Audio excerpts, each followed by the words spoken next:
యాపసి రాగట్టి యాపరైకేదొడి గవ్వల దర్శనం కానంగా చేసుగా ఈపున వీరగోలేసుకుని మాయమ్మ ఎక్కల్లకే కళ్ళ చేపలేసుకుంట రామమ్మ ఎల్లమ్మ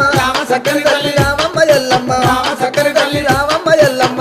చక్కని తల్లి రామమ్మ ఎల్లమ్మ రామ చక్కని తల్లి మా ఊరాల ఎల్లు రామమ్మ నీవు మమ్ముల దీవించిపోవమ్మా మా ఊరాల ఎల్లు రామమ్మ నీవు మమ్ముల దీవించిపోవమ్మా మా ఊరాల ఎల్లు రామమ్మ నీవు మమ్ముల దీవించిపోవమ్మా అమ్మ శివసత్తులందరూ సిరమూగుతుండరు పసుపు చల్లుకొని పైనుండుతుండరు బయలు బాలయ్యతో బాగాడుతుండరు చవిడికి సప్పుడకు గుడి నుంచి బయటికి రామమ్మ ఎల్లమ్మ రామ చక్కని తల్లి రామమ్మ ఎల్లమ్మ రామ చక్కని తల్లి రామమ్మ ఎల్లమ్మ చక్కని తల్లి రామమ్మ ఎల్లమ్మ రామ చక్కని తల్లి మా ఊరాల ఎల్లు రామమ్మ నీవు మమ్ముల దీవించిపోవమ్మా